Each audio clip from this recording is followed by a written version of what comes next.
Le soleil n'était pas encore levé lorsque Donna Maria Santos arrangea son uniforme bleu clair et attacha ses cheveux gris en un simple chignon.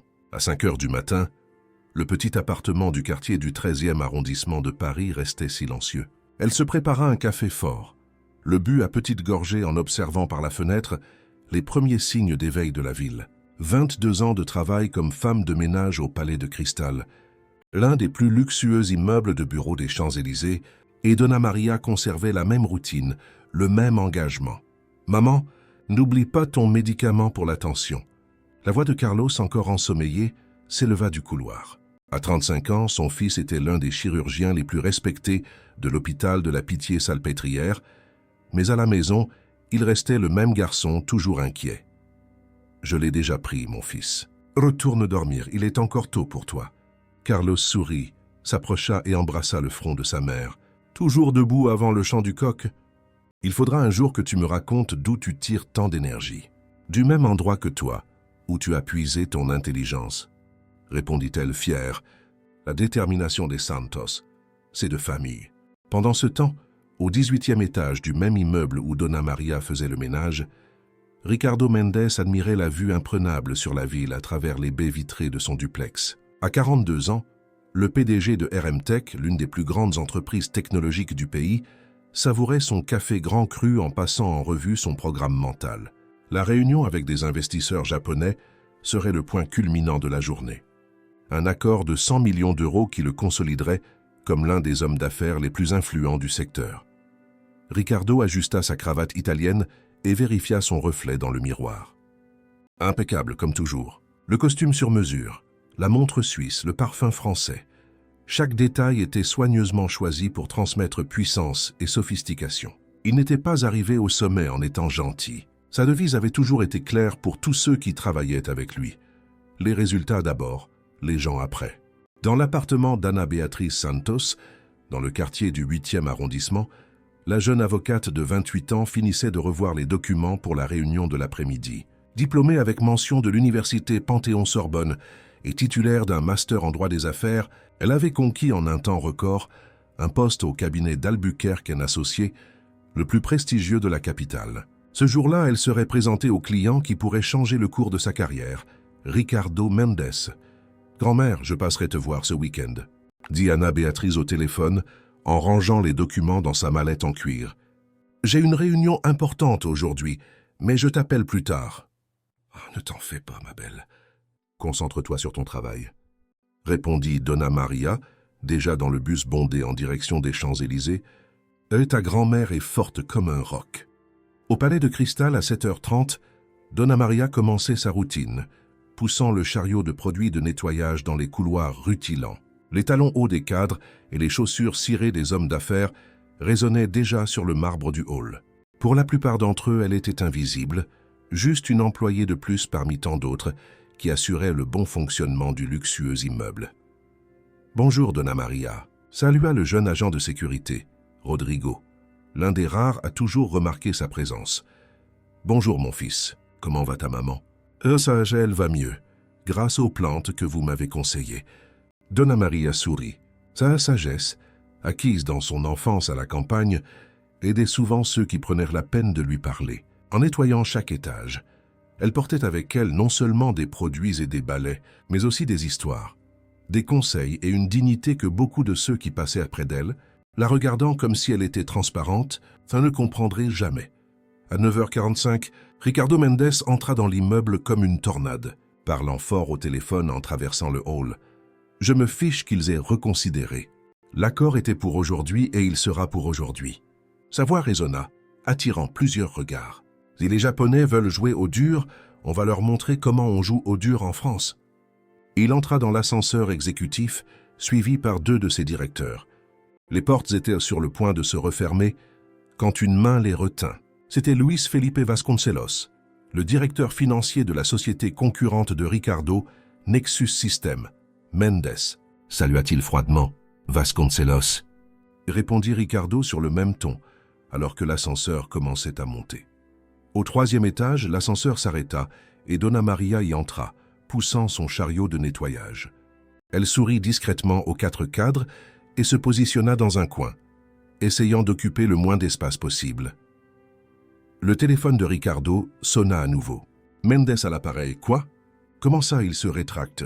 Sa voix s'éleva progressivement pendant que l'ascenseur continuait à monter. La tension dans le petit espace était palpable. Les autres passagers regardaient leurs chaussures, gênés. Sans le vouloir, Donna Maria toussa légèrement. Ce fut suffisant pour que Ricardo, à bout de nerfs, explose. « Vous ne pouviez pas attendre le prochain ascenseur » s'écria-t-il, éloignant le téléphone de son visage. « Vous ne voyez pas que nous sommes en pleine conversation importante ici ?» Donna Maria écarquilla les yeux, surprise par l'agressivité soudaine. « Excusez-moi, monsieur. Je ne faisais que... Vous ne faites que ne pas connaître votre place. » La coupa Ricardo. « C'est l'ascenseur exécutif, exécutif. Vous comprenez? Ce n'est pas pour transporter des seaux et des balais. » Le silence qui s'ensuivit fut assourdissant. Les autres occupants regardaient partout, sauf Donna Maria ou Ricardo. Luis Felipe se racla la gorge, visiblement mal à l'aise. « Ricardo, je ne pense pas que... » commença l'un des directeurs. « Vous ne pensez pas quoi? Que les gens comme elle devraient utiliser l'ascenseur de service. Ou peut-être que vous ne pensez pas que nous avons des standards dans cet immeuble. » Donna Maria baissa les yeux, mais son visage s'empourpra, non pas de honte, mais d'une digne indignation qu'elle garda pour elle. Ses 55 ans de vie lui avaient appris quand parler et quand se taire. Ce que personne ne remarqua, c'est que Marcos Oliveira, un jeune assistant administratif qui se trouvait également dans l'ascenseur, filma discrètement la scène avec son téléphone portable. Lorsque l'ascenseur arriva finalement au 10e étage, Donna Maria sortit rapidement, poussant son chariot. Ricardo reprit sa conversation téléphonique comme si rien ne s'était passé, tandis que les autres cadres échangeaient à des regards gênés. Ce même matin, à l'hôpital de la Pitié-Salpêtrière, le docteur Carlos Santos terminait une chirurgie complexe, sauvant une nouvelle vie comme il le faisait régulièrement. Il était loin de se douter que quelques heures plus tard, une vidéo circulerait sur les réseaux sociaux, une vidéo qui changerait non seulement sa journée, mais peut-être le cours de nombreuses vies. Au cabinet d'avocats d'Albuquerque & Associés, Anna Béatrice recevait les derniers briefings sur le nouveau client. La fusion de RMTech avec une entreprise japonaise serait le plus gros accord de l'année sur le marché technologique. En tant qu'avocate responsable des contrats internationaux, elle aurait un rôle clé dans les négociations. Ricardo Mendes est exigeant, expliqua son patron, choisissant soigneusement ses mots. Extrêmement talentueux, mais il a la réputation d'être impitoyable en affaires et franchement difficile sur le plan personnel. Anna Béatrice acquiesça. « Je suis prête. Les contrats sont impeccables. Là, ce ne sont pas les contrats qui m'inquiètent, Nana. C'est votre capacité à gérer son tempérament. » Elle sourit avec assurance. Reg grandit avec une grand-mère qui a élevé seule 3 enfants en travaillant comme femme de ménage. Croyez-moi, je connais bien la valeur de la patience et de la persévérance. Ce qu'aucun d'eux ne pouvait prévoir, c'est que, cet après-midi-là, les chemins de Ricardo Mendes, Donna Maria, du docteur Carlos et d'Anna Béatrice s'entrelacèrent d'une manière qu'aucun d'eux n'aurait pu imaginer, et que le respect, ou son absence, serait le catalyseur d'une transformation inattendue. L'après-midi était déjà bien avancé lorsque Marcos Oliveira, assis à son petit bureau dans la zone administrative du palais de cristal, regardait la vidéo qu'il avait filmée plus tôt. Ses mains tremblaient légèrement, tandis qu'il passait ses doigts dans ses cheveux, indécis. Ce qu'il avait vu dans l'ascenseur le dérangeait profondément. Marcos venait d'une famille modeste. Sa propre mère avait été femme de ménage pendant des années pour lui assurer ses études. « Tu vas poster ça ?» demanda Juliana, une collègue qui regardait par-dessus son épaule. « Je ne sais pas. Je pourrais perdre mon emploi. » Il soupira, ajustant ses lunettes à monture fine. « Mais la façon dont il a traité Donna Maria... » Juliana se mordit la lèvre inférieure. « Simon, c'est une crème. Elle ne méritait pas ça. » Après quelques minutes de réflexion, Marcos prit sa décision. Qu'il créa un profil anonyme et partagea la vidéo avec la légende. Un PDG humilie une employée dans l'ascenseur du palais de cristal. Jusqu'où allons-nous normaliser ce genre de comportement? La vidéo commença à circuler d'abord dans les groupes WhatsApp des employés de l'immeuble, puis atteignit des pages de dénonciation sur les réseaux sociaux. En quelques heures, elle avait déjà des milliers de vues et de partages. Pendant ce temps, à l'hôpital de la Pitié-Salpêtrière, Le docteur Carlos Santos finalisait les rapports de sa dernière chirurgie lorsque son téléphone vibra. C'était un message de Pedro, infirmier et ami proche. « C'est ta mère qui travaille au palais de cristal, non? Regarde cette vidéo qui circule. » Carlos sentit son estomac se nouer en reconnaissant immédiatement Donna Maria. Il regarda la scène 1, 2, 3 fois, chaque visionnage augmentant la pression dans sa poitrine. L'homme de la vidéo, arrogant et impitoyable, lui semblait étrangement familier. Il zooma sur l'image et sentit un frisson parcourir son échine. « Ricardo Mendes », murmura-t-il pour lui-même. Ce visage lui rappelait de douloureux souvenirs de ses années de résidence. Ricardo avait été admis pour une intervention de routine et avait traité Carlos, alors jeune médecin en formation, avec le même mépris que celui démontré dans la vidéo. « Je veux un vrai médecin, pas un apprenti », avait-il dit à l'époque, exigeant un autre professionnel simplement parce que Carlos avait la peau plus foncée et le nom de famille Santos. Au cabinet d'avocat, Anna Béatrice était plongée dans la dernière relecture des documents de fusion lorsque son assistante entra précipitamment. « Anna, il faut que vous voyiez ça. C'est en train de devenir viral. » En regardant la vidéo, Anna Béatrice sentit son sang se glacer. « Ah mon Dieu, c'est ma grand-mère !» Sa voix trahit son émotion contenue, tandis qu'elle observait la silhouette familière de Donna Maria se faisant humilier. Et l'homme est « Ibn Caprotosti se santusam, Ricardo Mendes », compléta Anna, avec une expression qui mêlait choc et indignation. Mon client de 4 heures, Anna Béatrice respira profondément, essayant de digérer l'information. Les mains tremblantes, elle appela sa mère, Regina. « Maman, tu as vu une vidéo de grand-mère aujourd'hui. Ça circule sur les réseaux sociaux. » Sa voix trahissait l'émotion contenue. « Une vidéo? Quelle vidéo, ma fille? Ta grand-mère n'utilise même pas WhatsApp correctement. »« Arc, grâce Dieu vaut que tu la vois toi-même. Je te l'envoie maintenant. » Après avoir raccroché, Anna reçut un message de son oncle Carlos. « Tu as vu la vidéo? C'est maman. Il faut qu'on se parle. » Au palais de cristal, Donna Maria continuait sa routine, complètement étrangère à la tempête numérique qui se formait autour d'elle. Pendant sa pause déjeuner, elle s'assit sur un banc sur la place en face de l'immeuble, sortant de sa gamelle un simple plat de riz, de haricots et de bœuf aux oignons. En mangeant, elle observait les gens passer à la hâte, chacun portant ses propres fardeaux invisibles. « Donna Maria, je peux m'asseoir ici. » C'était Rodrigo, le jeune agent de sécurité, tenant son propre déjeuner. « Bien sûr, mon fils. La compagnie est toujours la bienvenue. »« Ça, si, vous allez bien. »« Allez, Mousme, j'ai entendu parler de l'incident dans l'ascenseur. » Donna Maria marqua une pause, sa cuillère en suspens. « Comment as-tu su ?» Rodrigo parut mal à l'aise. « Une vidéo circule. Quelqu'un l'a filmée et postée sur Internet. » Le visage de Donna Maria devint livide. De ses 55 ans de vie, elle n'avait jamais imaginé être exposée de cette manière. Non pas à cause de l'humiliation qu'elle avait déjà affrontée de nombreuses fois en silence, mais à l'idée que son moment de vulnérabilité soit partagé comme un divertissement. Mon Dieu, mes enfants, ma petite fille, je ne veux pas qu'ils voient ça. Je suis désolé, dit Rodrigo sincèrement. Si ça peut vous consoler, les gens vous soutiennent. L'homme est vivement critiqué. Au même moment, dans son luxueux bureau au dernier étage, Ricardo Mendes affrontait les premières vagues de la tempête. Son assistante, Patricia, entra avec hésitation dans son bureau. « Monsieur Mendes, nous avons un problème. » Et quel problème pourrait être plus grand que les Japonais qui menacent de se retirer de l'accord? Demanda-t-il sans lever les yeux de ses documents. « Une vidéo, monsieur. »« De vous ?» Dans l'ascenseur, avec la femme de ménage. Ricardo leva finalement les yeux, une expression d'irritation se formant sur son visage. « De quoi parlez-vous » Patricia s'approcha et lui montra son téléphone. Ricardo regarda en silence, son visage passant progressivement de l'incrédulité à la colère. « Qui a filmé ça ?»« Trouvez-le immédiatement.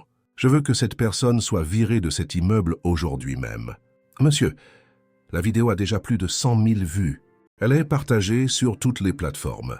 Le département des relations publiques est inquiet de l'impact sur l'image de l'entreprise, surtout à la veille de la fusion avec les Japonais. » Ricardo passa sa main sur son visage, soudainement conscient des répercussions potentielles. « Contactez notre service juridique.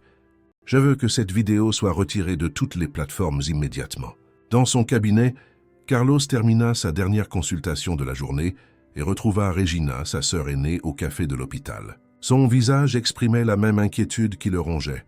« J'ai toujours dit à maman de chercher un autre emploi », commenta Regina, professeure de littérature. « Et tu sais à quel point elle est têtue. Le travail honnête ne déshonore personne, c'est ce qu'elle dit toujours. » Carlos acquiesça, remuant sa cuillère dans son café sans vraiment le boire. « J'ai reconnu l'homme de la vidéo. C'est Ricardo Mendes. Le PDG du secteur technologique, celui qui est toujours dans les magazines. Exactement. Et il a été mon patient il y a des années, pendant ma résidence. » Carlos hésita. Il m'a traité de la même manière. Il a exigé un autre médecin parce qu'il ne faisait pas confiance à un docteur avec une tête de banlieusard. Ce sont ses mots. Regina ferma les yeux, respirant profondément pour contenir sa colère. Cet homme a besoin d'une leçon de respect. Il se trouve que, continua Carlos, il a une maladie cardiaque rare. À l'époque, j'ai fait partie de l'équipe qui l'a diagnostiqué, bien qu'il ait demandé mon remplacement. D'après ce que j'ai suivi par la suite, il a besoin d'un suivi régulier.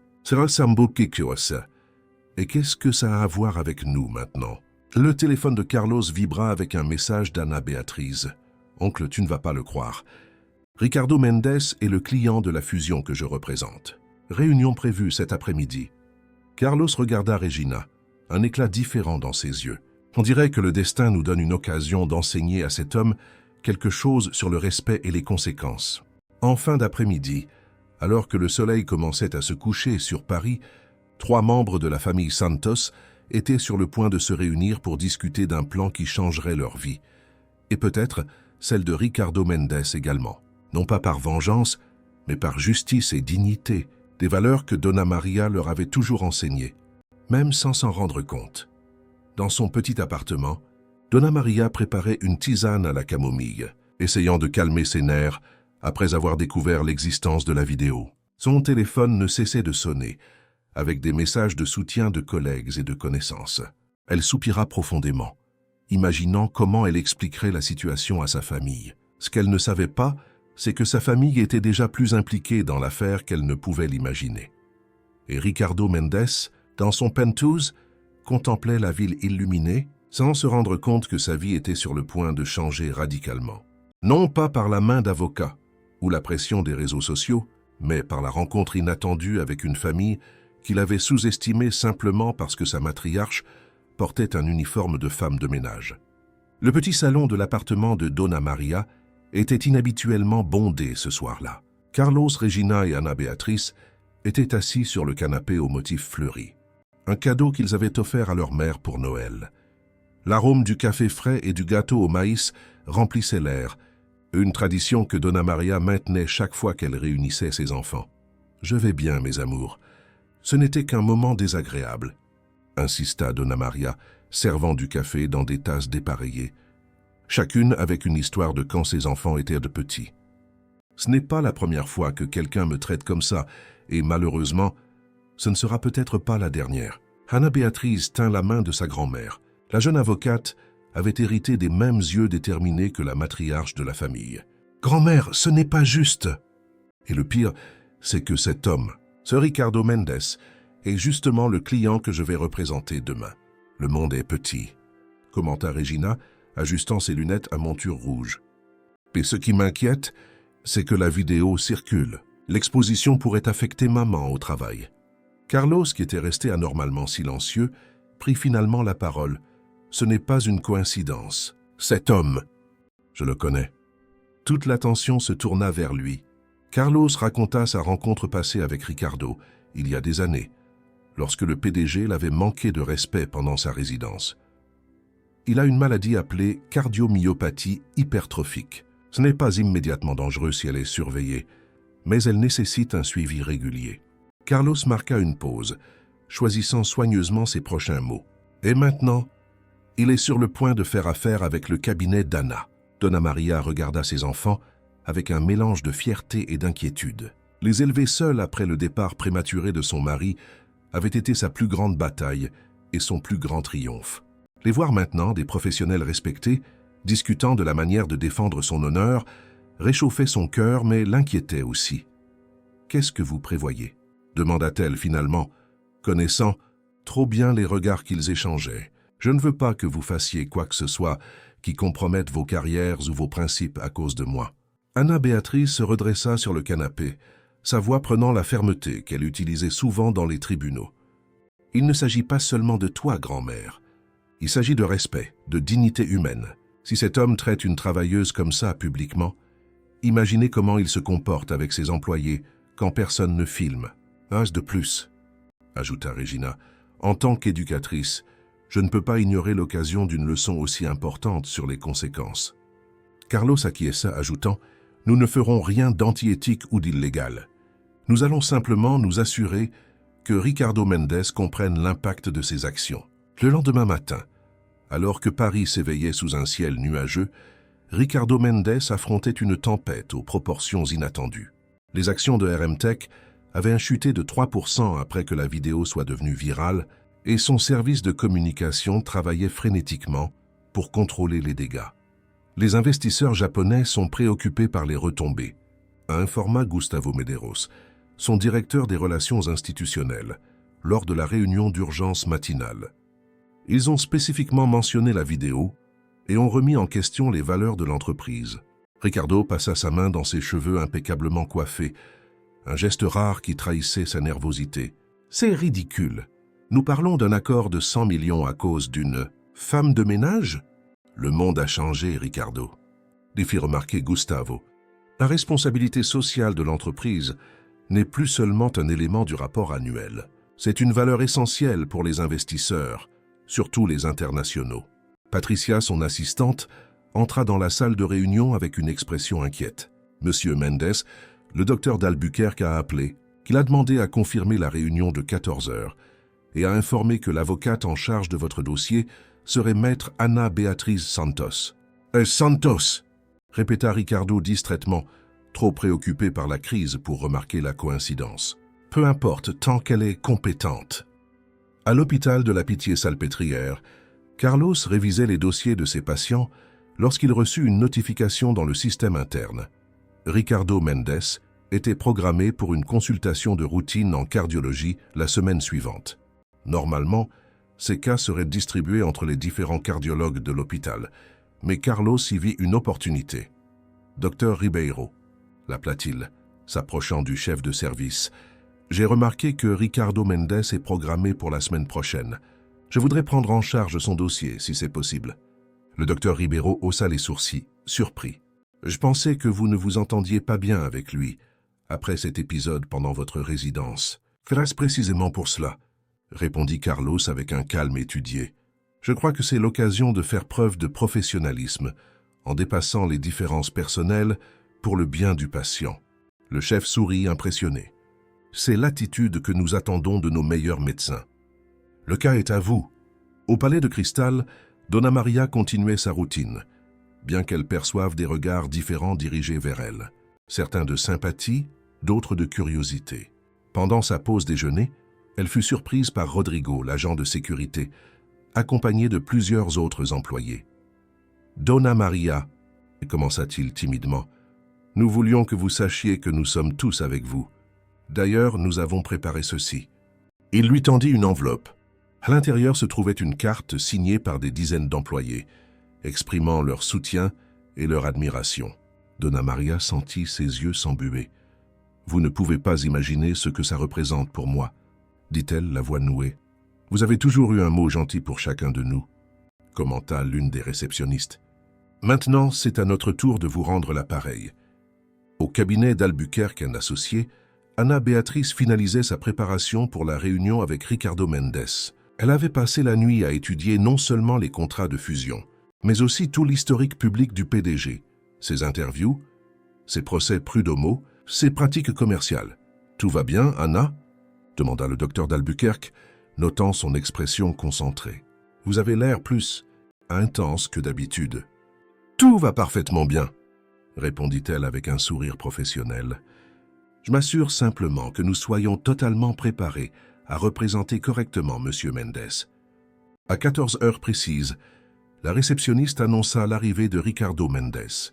Anna Béatrice respira profondément, ajusta son blazer bleu marine et se dirigea vers la salle de réunion d'un pas ferme et décidé. Ricardo Mendes entra dans la pièce comme s'il en était le propriétaire, confiant, altier, habitué à dominer n'importe quel environnement qu'il fréquentait. Son regard parcourut rapidement Anna Béatrice, l'évaluant avec ce mélange de condescendance et d'intérêt qu'il réservait aux femmes en position de pouvoir. « Monsieur Mendes », le salua-t-elle formellement, lui tendant la main. « Anna Béatrice Santos, je serai l'avocate en charge de votre fusion avec Nakamura Tech. » Quelque chose dans le nom de famille fit hésiter Ricardo pendant un moment, mais il écarta rapidement la pensée. Santos était un nom de famille extrêmement courant. J'espère que vous êtes à la hauteur de la tâche, maître Santos. C'est peut-être le plus gros accord de l'année dans le secteur technologique. Croyez-moi, monsieur Mendes, je suis pleinement consciente de l'importance de cet accord, répondit-elle, en gardant son professionnalisme tout en lui indiquant une chaise. Et je suis également au courant de tous les obstacles que nous pourrions rencontrer. La réunion se poursuivit avec Anna Béatrice, démontrant une connaissance impressionnante, non seulement des aspects légaux de la fusion, mais aussi du marché de la technologie et des spécificités de l'entreprise japonaise. Ricardo, initialement sceptique, commença progressivement à manifester son approbation par des hochements de tête. « Il y a un point spécifique que nous devons aborder, » dit Anna Béatrice, après avoir couvert les aspects principaux du contrat. La clause de responsabilité sociale et d'éthique d'entreprise. Les Japonais sont particulièrement stricts sur ce point. Ricardo fronça les sourcils. C'est de la bureaucratie. Ce qui compte vraiment, ce sont les chiffres. Permettez-moi de ne pas être d'accord, monsieur Mendes. Le ton d'Anna Béatrice restait professionnel, mais acquit une fermeté notable.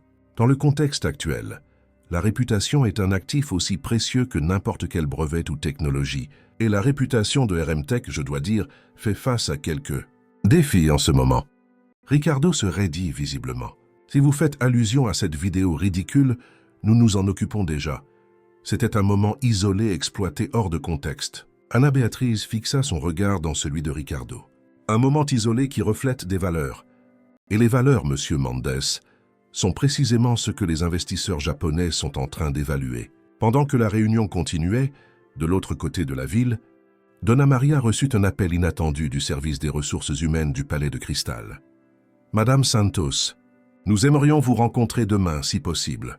Ne vous inquiétez pas, ce n'est rien de négatif. » Donna Maria raccrocha avec un sentiment d'appréhension.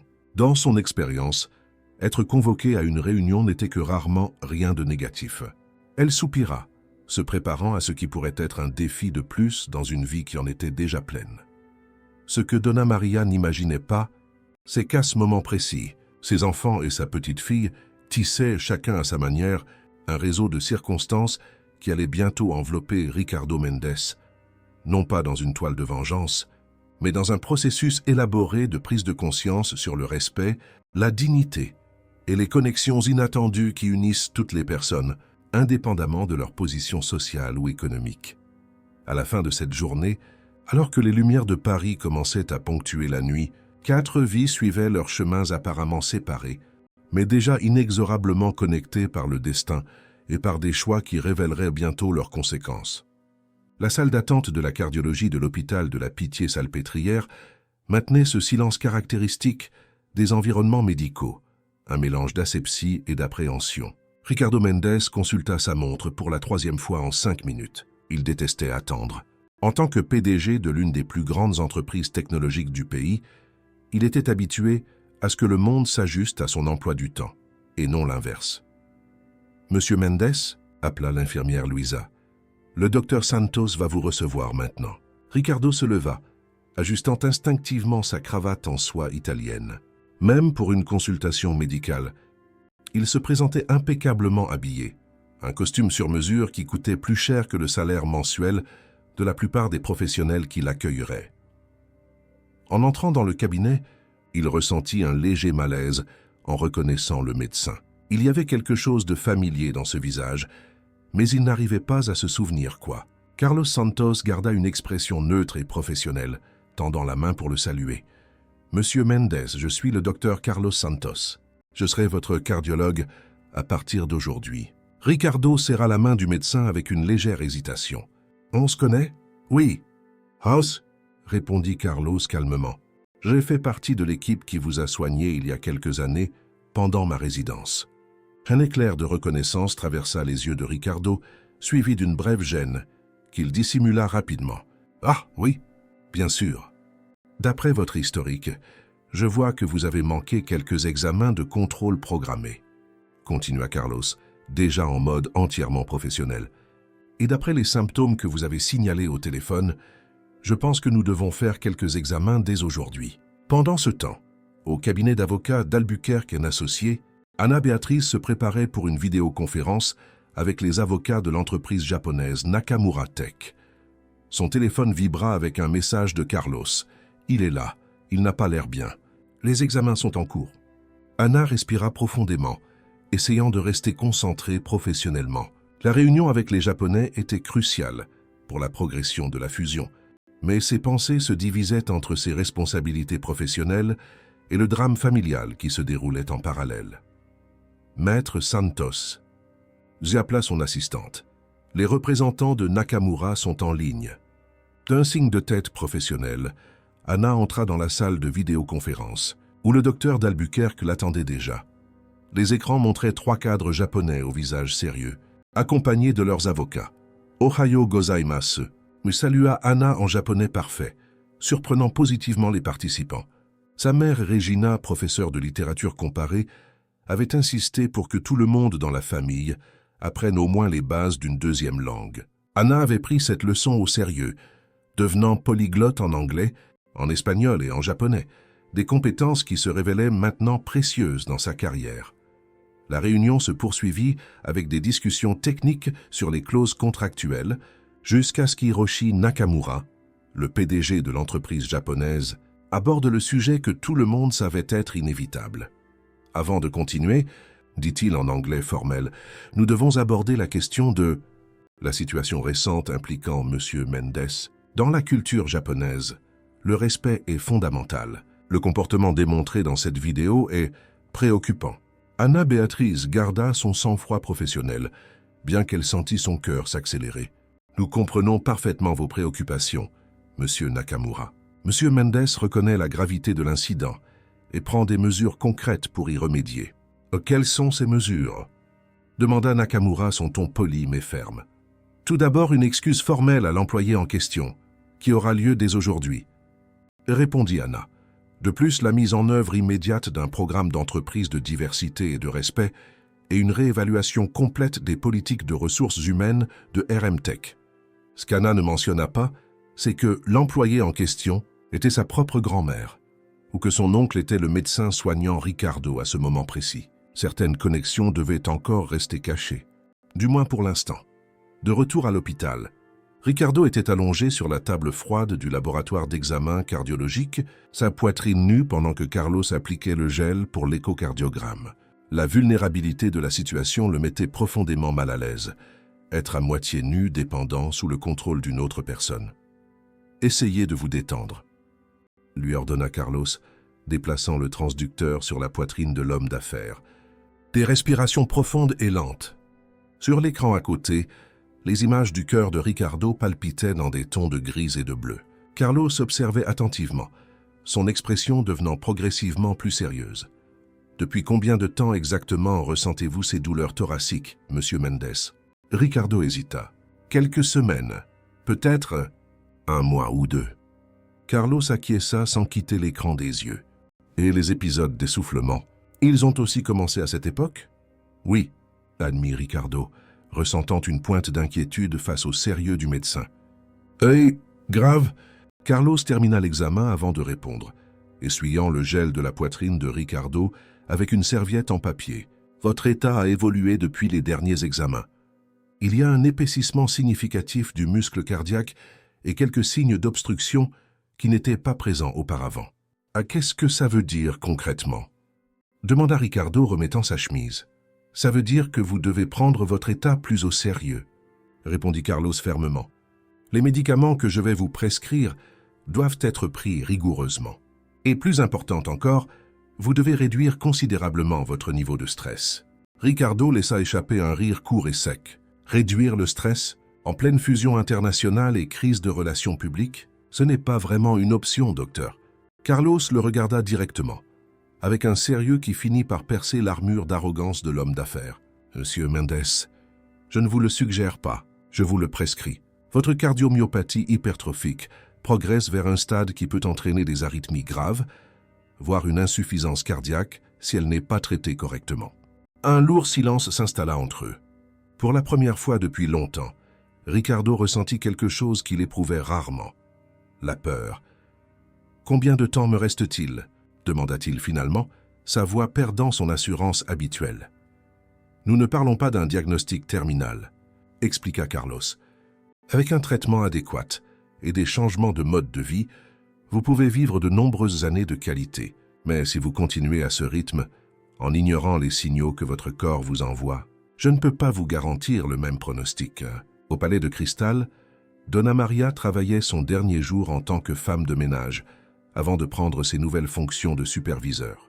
Elle avait décidé d'accepter la promotion, non pas à cause de la façon dont l'opportunité s'était présentée, mais parce que, comme Carlos l'avait suggéré, c'était quelque chose qu'elle méritait depuis longtemps. En nettoyant une salle de réunion au 15e étage, son téléphone vibra. C'était un message d'Anna Beatriz. « Grand-mère confirmée pour aujourd'hui à 17h. Ricardo Mendes a accepté de vous rencontrer dans la salle de réunion principale du rez-de-chaussée. Je serai là avec vous. » Donna Maria marqua une pause, s'appuyant sur son balai un instant. Ce n'était pas une femme de confrontation. Toute sa vie, elle avait enduré le manque de respect et les préjugés avec une dignité silencieuse qui impressionnait tous ceux qui la connaissaient vraiment. Cette rencontre serait différente. Pour la première fois, elle aurait une voix. À 5 heures de l'après-midi, le hall du Palais de Cristal était moins fréquenté qu'à l'heure normale. Donna Maria avait troqué son uniforme de travail pour une robe simple mais élégante, bleu marine, qu'elle réservait pour les occasions spéciales. Ses cheveux, généralement attachés en un chignon fonctionnel, étaient lâchés et soignés. Regina avait insisté pour la maquiller, discrètement, juste assez pour souligner ses traits forts. « Tu es nerveuse ?» demanda Anna Béatrice, retrouvant sa grand-mère dans le couloir qui menait à la salle de réunion. « Un peu, » admit Donna Maria, « mais pas pour moi. Je suis inquiète pour lui. » Anna fronça les sourcils, confuse. « Pour Ricardo Mendes ? Pourquoi ? Carlos m'a appelé plus tôt.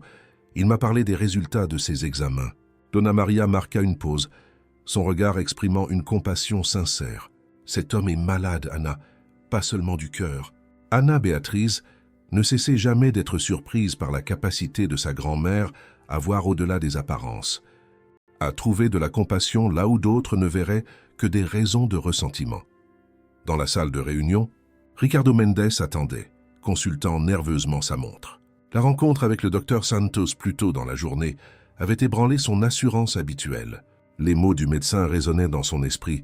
« Votre cœur envoie des signaux clairs que quelque chose doit changer. » La porte s'ouvrit, et il se leva automatiquement, s'attendant à ne voir que l'avocate Anna Béatrice.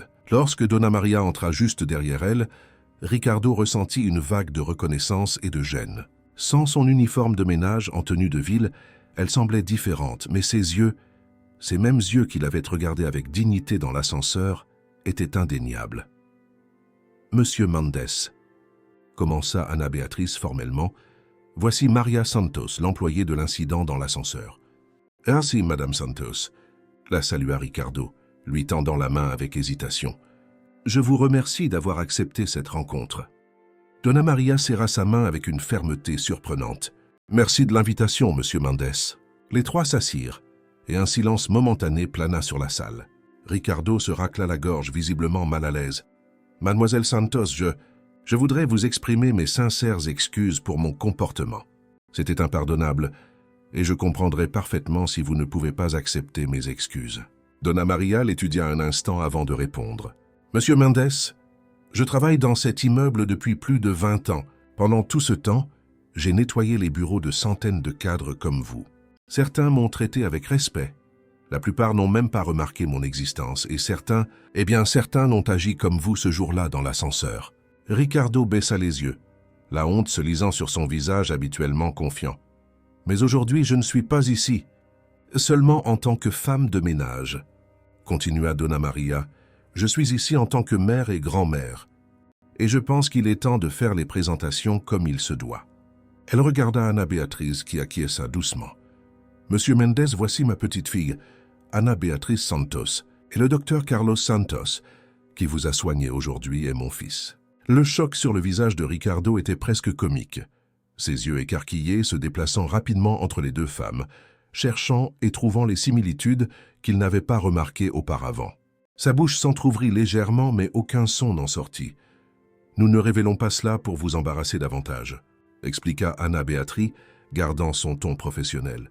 « Mais pour illustrer un point important, nous ne savons jamais qui sont les personnes que nous croisons, quelles sont leurs histoires, leurs luttes, leurs réussites. » Ricardo retrouva enfin sa voix, bien qu'elle sonne beaucoup plus fragile que son ton de commandement habituel. « Je ne sais pas quoi dire. C'est une coïncidence extraordinaire.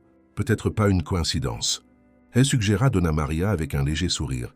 « Ma mère disait toujours que l'univers a ses manières de nous enseigner les leçons que nous avons besoin d'apprendre. » À ce moment-là, quelque chose changea dans l'expression de Ricardo. Une compréhension lente mais profonde commença à se former, non seulement sur le réseau de connexions inattendues qu'il avait découvert, mais sur une vision du monde fondamentalement différente de celle qu'il avait toujours cultivée.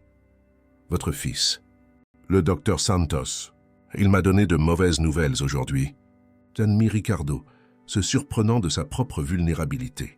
« Il a dit que je devais changer ma vie si je voulais... si je voulais continuer à en avoir une. » Donna Maria acquiesça avec compréhension. Parfois, nous avons besoin d'une bonne frayeur pour voir ce qui compte vraiment. « Vous avez un choix maintenant, » ajouta Anna Béatrice. « Vous pouvez traiter cela comme un embarras passager à surmonter, ou comme une véritable opportunité de réévaluation. » Ricardo regarda les deux femmes en face de lui, la jeune avocate brillante et sa grand-mère. Une femme de ménage avec la sagesse de celle qui a vécu intensément chacun de ses 55 ans. Dans leur visage, si différents et pourtant avec des traits indéniablement similaires, il vit quelque chose qu'il trouvait rarement dans son monde de concurrence impitoyable, l'authenticité. « Je voudrais essayer la deuxième option, » dit-il finalement, avec une humilité surprenante même pour lui-même. « Je ne suis juste pas sûr par où commencer. » Donna Maria sourit, ce sourire chaleureux qui avait soutenu sa famille à travers d'innombrables difficultés. « Commencer est toujours la partie la plus difficile, Monsieur Mendes. Mais vous avez déjà fait le premier pas aujourd'hui. » Ce qu'aucun des trois ne savait, alors que cette conversation transformatrice se déroulait dans la salle de réunion, c'est que de l'extérieur, la vie continuait dans son flux constant de rencontres et de déceptions, d'occasions manquées et d'opportunités inattendues, et que les ondes de cette rencontre se propageraient de manière qu'aucun d'eux ne pouvait prévoir, affectant non seulement leur propre vie, mais aussi celle de beaucoup d'autres autour d'eux. L'auditorium de RMTech était complètement bondé. Des employés de tous les départements, des développeurs au personnel de nettoyage, occupèrent les chaises rembourrées, un murmure de spéculation remplissant l'air. Au cours des 15 derniers jours, des rumeurs de changements significatifs dans l'entreprise circulaient dans les couloirs, alimentées par le comportement inhabituel de Ricardo Mendes. Le PDG, connu pour son approche impitoyable et sa concentration exclusive sur les résultats, avait été vu discutant avec des employés des échelons inférieurs, visitant des zones de l'entreprise où il mettait rarement les pieds, et plus surprenant encore, déjeunant à la cafétéria commune, au lieu de commander des repas exclusifs dans son bureau. J'ai entendu dire qu'il a viré 2 directeurs qui avaient maltraité une réceptionniste. Murmura un analyste à son collègue. Mon ami du service des ressources humaines a dit qu'il a approuvé un ensemble d'avantages sociaux que la direction bloquait depuis des années, répondit un autre. À 10 heures précises, les lumières de l'auditorium s'atténuèrent légèrement et Ricardo Mendes monta sur scène. Il portait un costume impeccable comme toujours, mais il y avait quelque chose de différent dans sa posture, une qualité moins rigide, plus accessible. « Bonjour à tous », commença-t-il, sa voix amplifiée par la sono. « Je vous remercie d'être là. Aujourd'hui, je ne parlerai pas d'objectifs trimestriels ou de stratégie de marché.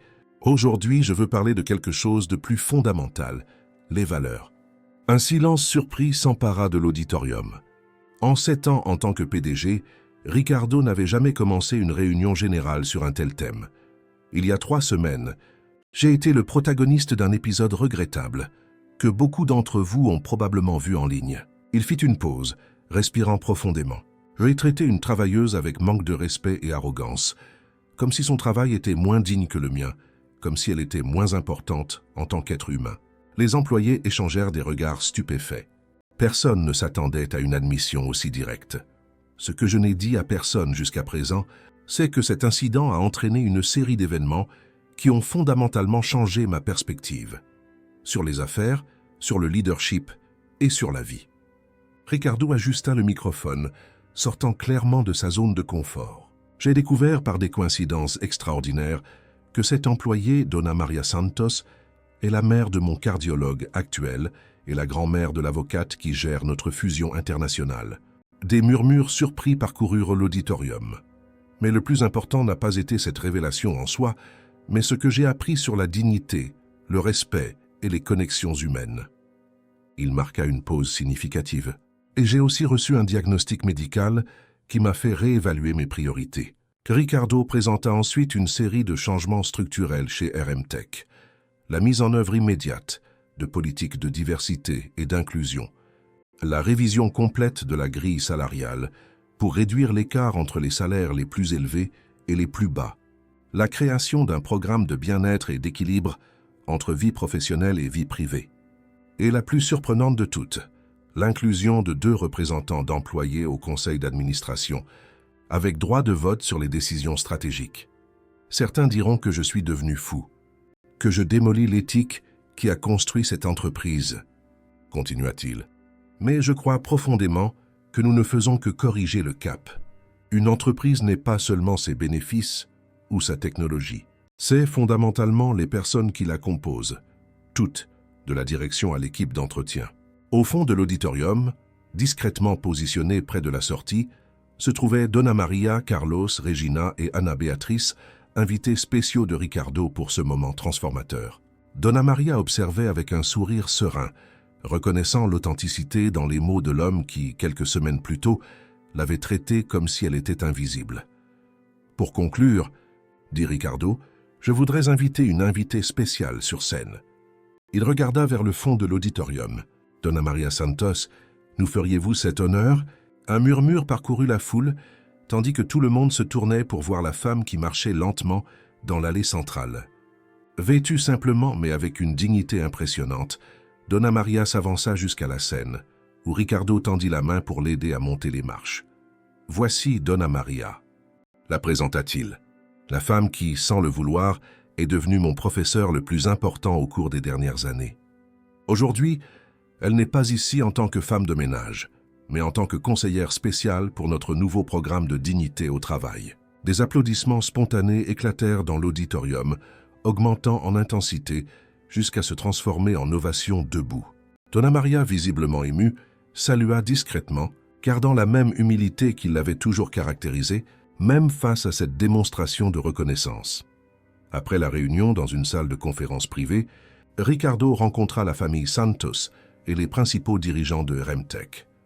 La fusion avec les Japonais a été finalisée hier, annonça-t-il, et je dois une grande partie de ce succès à Maître Anna Béatrice. Sa capacité à traduire nos nouvelles valeurs dans les termes contractuels a été extraordinaire. Anna Béatrice sourit, professionnelle comme toujours, mais avec un éclat particulier dans les yeux. Les Japonais ont été particulièrement impressionnés par les changements mis en œuvre. Dans leur culture, la réputation et l'intégrité sont aussi précieuses que les actifs financiers. « Comment va votre cœur, monsieur Mendes ?» demanda Regina, qui était devenue une présence fréquente dans les conversations entre sa famille et l'homme d'affaires. Le docteur Carlos dit que je réponds bien au traitement, répondit Ricardo, touchant instinctivement le côté gauche de sa poitrine. Apparemment, faire ce qui est juste est aussi bon pour la santé. La médecine holistique, commenta Carlos avec un léger sourire. Traiter le patient dans son ensemble, pas seulement ses symptômes physiques. Donna Maria observait l'interaction avec cette expression sereine qui intriguait toujours Ricardo. Il y avait en elle une sagesse qui ne venait pas des livres ou des universités, mais d'une vie vécue avec conscience et but, malgré toutes les difficultés. « Vous savez ce qui m'a le plus surpris dans tout cela ?» commenta Ricardo, s'adressant spécifiquement à elle. « Ce n'est pas de découvrir que vous aviez une famille aussi extraordinaire. C'est de me rendre compte que vous avez toujours su qui j'étais, même quand je vous ai traité comme ça dans l'ascenseur. Donna Maria acquiesça. Bien sûr que je savais. Je nettoie votre bureau depuis des années, Monsieur Mendes. Je connais vos horaires, vos habitudes. Je vous ai vu dans des moments de triomphe et dans des moments de désespoir quand vous pensiez que vous étiez seul. Elle marqua une pause significative. Nous qui travaillons dans les coulisses, voyons beaucoup plus de choses que les gens ne l'imaginent. La remarque provoqua un silence de réflexion dans la salle. C'était une vérité rarement reconnue, que ceux considérés comme invisibles, dans la hiérarchie sociale, ont souvent le point de vue le plus complet sur la réalité.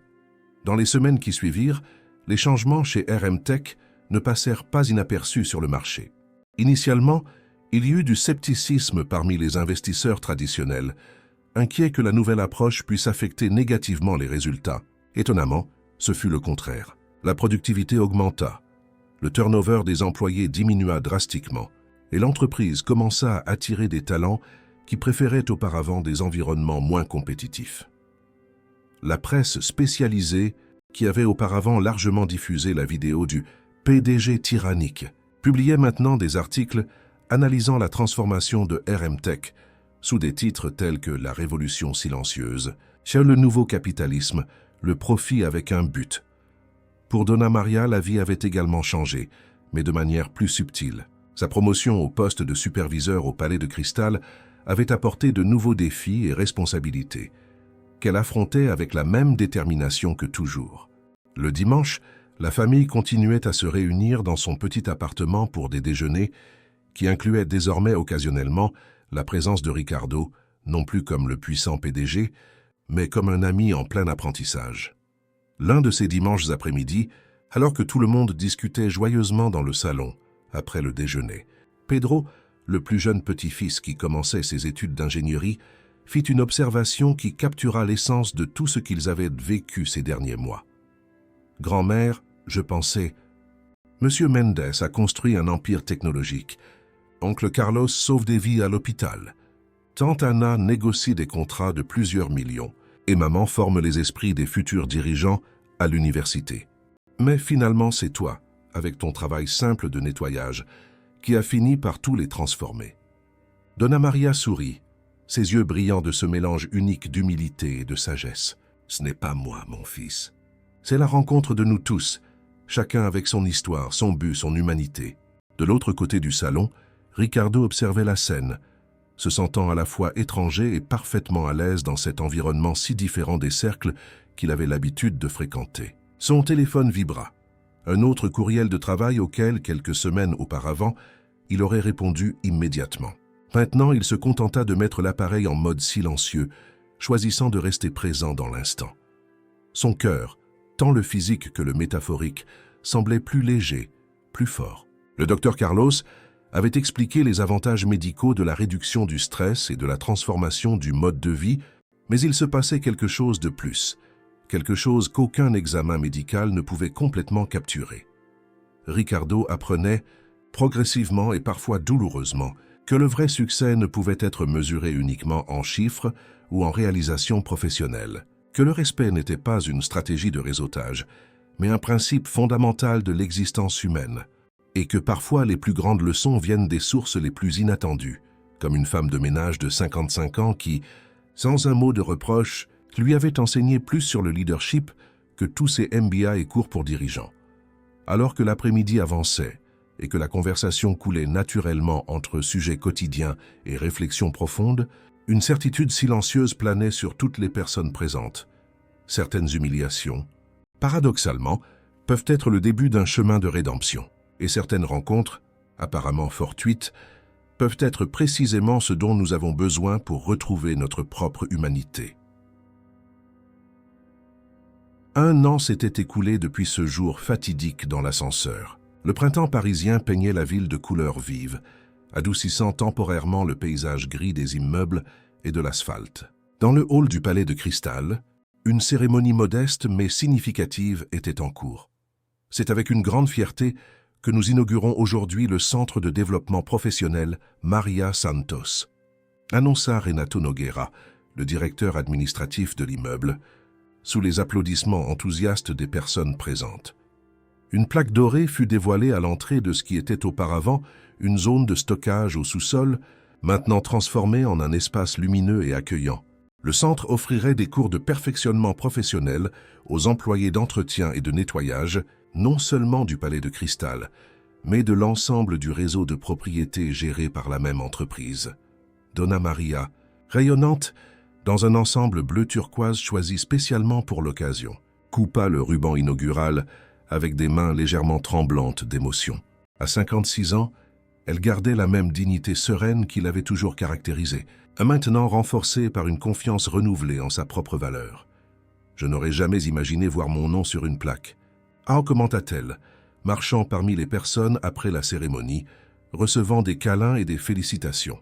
« Surtout pas dans cet immeuble, où pendant tant d'années j'ai été pratiquement invisible pour beaucoup. »« Tu n'as jamais été invisible, maman », la corrigea doucement Regina. Certaines personnes devaient juste apprendre à mieux regarder. Carlos et Anna Beatriz observèrent la scène avec une fierté évidente. L'année écoulée avait été transformatrice non seulement pour Donna Maria, mais pour toute la famille Santos. Le programme de supervision qu'elle dirigeait au Palais de Cristal était devenu un modèle pour d'autres entreprises du secteur, avec un accent sur la dignité au travail et le développement professionnel continu. Parmi les invités à la cérémonie, un peu à l'écart, Ricardo Mendes observait l'interaction avec un regard contemplatif.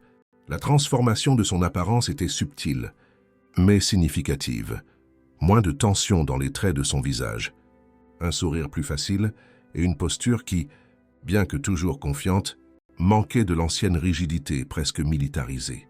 C'est impressionnant de voir comment une année peut changer tant de choses, n'est-ce pas? Commenta une voix à côté de lui. C'était Hiroshi Nakamura, le PDG de l'entreprise japonaise, maintenant partenaire de RM Tech. Ricardo acquiesça. Parfois, nous avons besoin d'un tremblement de terre pour nous rendre compte que nous construisons sur des fondations instables. Nakamura sourit. Dans la culture japonaise, nous avons un concept appelé kintsugi, l'art de réparer la porcelaine brisée avec de l'or, la rendant plus belle et plus précieuse après la réparation qu'elle ne l'était à l'origine. Une métaphore appropriée, répondit Ricardo, observant Donna Maria interagir avec ses anciens collègues de nettoyage, maintenant sous sa supervision.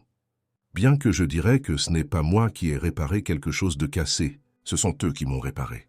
La fusion entre RM Tech et Nakamura Tech avait été non seulement un succès commercial, mais aussi une étude de cas en matière de durabilité d'entreprise et de responsabilité sociale. Les changements mis en œuvre par Ricardo, initialement accueillis avec scepticisme par le marché, se sont avérés stratégiquement solides à long terme. Le turnover des employés avait chuté de façon spectaculaire, la productivité avait augmenté et l'entreprise attirait maintenant les meilleurs talents du marché. Séduit non seulement par des salaires compétitifs, mais aussi par une culture organisationnelle révolutionnée. Carlos s'approcha tendant la main à Ricardo. Les derniers examens sont excellents. Les médicaments fonctionnent parfaitement et les paramètres cardiaques sont presque revenus à la normale. C'est que j'ai un bon médecin, répondit Ricardo avec un sourire. Et une bonne raison de suivre ses recommandations à la lettre. Les deux hommes avaient développé une relation qui transcendait la dynamique médecin-patient traditionnelle. Carlos continuait de traiter Ricardo avec le même professionnalisme qu'il dédiait à tous ses patients. Mais il y avait maintenant un respect mutuel qui rendait la relation particulièrement significative pour les deux. De l'autre côté du hall, Anna Beatriz discutait joyeusement avec un groupe de jeunes avocats qui avaient été embauchés pour le nouveau département juridique pro bono de RM Tech, une initiative qui offrait une assistance juridique gratuite aux employés et à leurs familles. Maître, Santos a réussi à mettre en œuvre un modèle que plusieurs entreprises tentent maintenant de copier. Et commentait l'un d'eux, visiblement admiratif. L'idée que la responsabilité sociale commence à l'intérieur de l'organisation elle-même est révolutionnaire dans sa simplicité. Anna sourit, toujours professionnelle, mais indéniablement fière du travail qu'elle avait développé. Sa carrière avait pris un tournant inattendu après la fusion.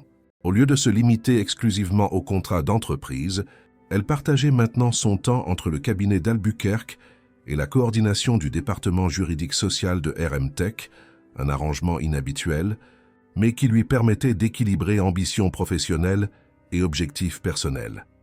La célébration se poursuivit avec un cocktail sur la mezzanine de l'immeuble.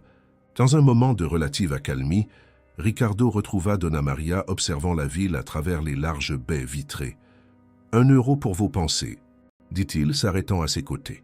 Donna Maria sourit. « Je réfléchissais juste à la façon dont la vie fait des tours, monsieur Mendes. Il y a 1 an, je nettoyais ces vitres. Aujourd'hui, je suis de l'autre côté, regardant la ville sous une perspective différente. Et je regarde tout sous une perspective complètement nouvelle, » répondit Ricardo.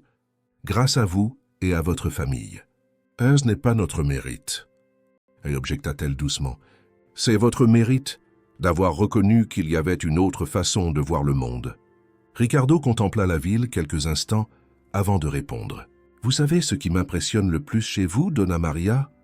Votre capacité à voir l'humanité là où d'autres ne voient que la hiérarchie, à trouver de la dignité là où d'autres ne voient que la fonction. » « Non, ça vient de mon éducation à la campagne, » expliqua-t-elle. « Mon père, un homme simple qui savait à peine signer son nom, disait toujours « Maria respecte tout le monde de la même manière, parce qu'en fin de compte, tout le monde dort allongé et se réveille de la même façon. » La sagesse simple de la phrase fit sourire Ricardo. C'était précisément ce genre de perspective qui avait manqué dans sa vie de privilèges et d'ambition. « Nous avons des nouvelles, maman, » annonça Regina, s'approchant avec Carlos et Anna Beatriz. Pedro a été sélectionné pour le programme d'échange de l'université. Il va passer un semestre à étudier l'ingénierie au Japon. « Au Japon !» s'exclama Donna Maria, les yeux brillants de fierté. « Mon petit-fils à l'autre bout du monde ?» Qui l'aurait cru? En fait, intervint Nakamura qui avait rejoint le groupe, c'est le programme que nous avons développé en partenariat avec RMTech. Votre petit-fils a été l'un des 3 sélectionnés parmi des centaines de candidats. C'est impressionnant. Regina serra sa mère dans ses bras, émue. C'est ton héritage, maman. Tout ce que nous avons accompli, tout ce que nos enfants sont en train d'accomplir, ça a commencé avec toi, avec ton exemple de dignité et de persévérance. Les mots firent couler des larmes sur les joues de Donna Maria. Non pas de tristesse, mais de profonde gratitude pour la vie, qui, malgré toutes les difficultés, elle lui avait tant donné. « J'ai une proposition. » dit soudainement Ricardo. « Lors de la prochaine réunion du conseil d'administration de RMTech, nous allons présenter un nouveau programme de bourse d'études pour les enfants des employés de toutes les entreprises du groupe. Nous pourrions l'appeler le programme Avenir Santos. » Les yeux de Donna Maria s'écarquillèrent. « Monsieur Mendes, ce n'est pas nécessaire. »« Ce n'est pas de la charité, Donna Maria, » l'interrompit-il doucement. « C'est un investissement stratégique dans l'avenir. Si tous les enfants des employés ont la moitié du talent et de l'intégrité que les vôtres, nous ne construirons pas seulement une meilleure entreprise, mais une meilleure société. » La fin d'après-midi retrouva la famille Santos réunie dans l'appartement, maintenant rénové et plus spacieux, mais gardant la même atmosphère accueillante que toujours. Ricardo avait été invité pour le dîner dominical, une tradition dont il était progressivement devenu partie. « Alors, qu'avez-vous pensé de la cérémonie ?» demanda Donna Maria, servant de généreuses portions de sa fameuse poule au riz, une recette de famille qui transportait ses racines. « C'était parfait, grand-mère, » répondit Anna Beatriz. « Simple et significatif, exactement comme vous le vouliez. Et le centre a déjà plus de 100 inscrits pour les premiers cours, » ajouta Carlos. « Des gens qui, comme vous il y a des années, cherchent des opportunités de croissance. » Ricardo observait l'interaction familiale avec cette sensation maintenant familière d'être à la fois un étranger et une partie du groupe.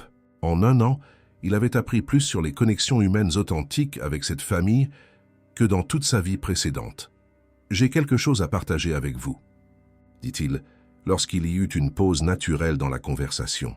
« J'ai décidé de réduire mon rôle exécutif chez RMTech. À partir du mois prochain, je n'agirai plus qu'en tant que président du conseil et non plus comme PDG. » La nouvelle surprit tout le monde, surtout compte tenu du succès récent de l'entreprise sous sa direction renouvelée. « Pourquoi ?» demanda Carlos, le médecin, en lui immédiatement inquiet. « Votre cœur donne des signes. » Non, assura Ricardo avec un sourire. « Mon cœur va mieux que jamais, grâce à vos soins. C'est une décision basée justement là-dessus, sur le fait d'écouter mon cœur au sens le plus large. »« Que dit-il » demanda Donna Maria doucement. « Qu'il y a plus dans la vie que des bilans trimestriels et des rapports financiers. Que je veux consacrer plus de temps à la fondation RMTech et aux projets sociaux que nous avons lancés. Il fit une pause, visiblement ému, et que j'ai appris tardivement que le vrai héritage ne se mesure pas en bénéfices, mais en vie positivement touchée. Regina leva son verre dans un toast spontané. Au vrai succès. Au vrai succès. Ravirent écho tous, y compris Ricardo. Plus tard, alors que la famille se disait au revoir à la porte, Donna Maria tint les mains de Ricardo dans les siennes. Des mains marquées par des décennies de travail acharné, contrastant avec les siennes, toujours protégées et soignées. « Monsieur Mendes, Ricardo, s'il vous plaît, la corrigea-t-il gentiment. Après tout ça, je pense que nous pouvons laisser les formalités de côté. » Elle sourit.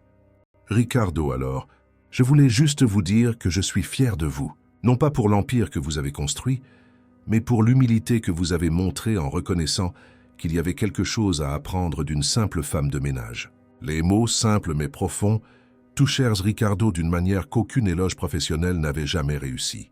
La leçon la plus importante que j'ai apprise de vous, Donna Maria, c'est qu'il n'y a pas de simple femme de ménage, tout comme il n'y a pas de PDG important. Il n'y a que des personnes, toutes également complexes, précieuses et dignes de respect. Donna Maria acquiesça, ses yeux brillants de cette sagesse sereine qui était devenue sa marque de fabrique. Et quand nous comprenons vraiment cela, Ricardo, nous cessons de simplement exister et nous commençons vraiment à vivre. Le lendemain matin, alors que Paris se réveillait pour un nouveau jour agité, 4 vies suivaient leur chemin transformé. Un homme d'affaires redécouvrant le sens du succès, un médecin équilibrant science et humanité, une avocate redéfinissant la justice d'entreprise et une ancienne femme de ménage dont la dignité silencieuse avait, sans le vouloir, catalysé une révolution de valeurs. Et dans tous les étages du Palais de Cristal, ainsi que dans d'innombrables autres lieux de la ville, des travailleurs invisibles continuaient leur routine quotidienne, portant avec eux des histoires non racontées, des talents non reconnus et souvent des familles extraordinaires que le monde de l'entreprise n'aurait jamais pu imaginer. Car la vérité que Ricardo Mendes avait apprise de la manière la plus improbable était que derrière chaque uniforme se trouve une personne entière, avec des rêves, des luttes, des réussites et des connexions qui transcendent toute hiérarchie sociale ou d'entreprise, et que peut-être le véritable test de caractère n'est pas la manière dont nous traitons ceux que nous considérons comme nos égaux ou nos supérieurs, mais la façon dont nous voyons et valorisons ceux que le monde s'obstine à rendre invisibles. Fin de l'histoire, chers auditeurs. Nous espérons que l'histoire de Donna Maria et de Ricardo a touché vos cœurs et peut-être même inspiré une réflexion sur la façon dont nous voyons les gens qui nous entourent. Pour continuer ce voyage d'histoire qui nous font réfléchir sur le respect, la dignité et les connexions humaines inattendues, nous avons préparé une playlist spéciale avec des récits tout aussi captivants. Vous la trouverez juste à côté. Si cette histoire a résonné en vous, n'oubliez pas de vous abonner à notre chaîne et de laisser un j'aime qui nous motive à continuer à vous apporter des contenus qui émeuvent et transforment. Chaque jour, nous partageons des histoires uniques qui explorent la complexité de la vie et les leçons que nous pouvons apprendre les uns des autres, indépendamment des titres ou des positions sociales. Et vous, avez-vous déjà été témoin? Ou avez-vous vécu des situations où le respect ou son absence a complètement transformé une relation? Partagez vos expériences dans les commentaires. Votre histoire pourrait être l'inspiration dont quelqu'un a besoin aujourd'hui.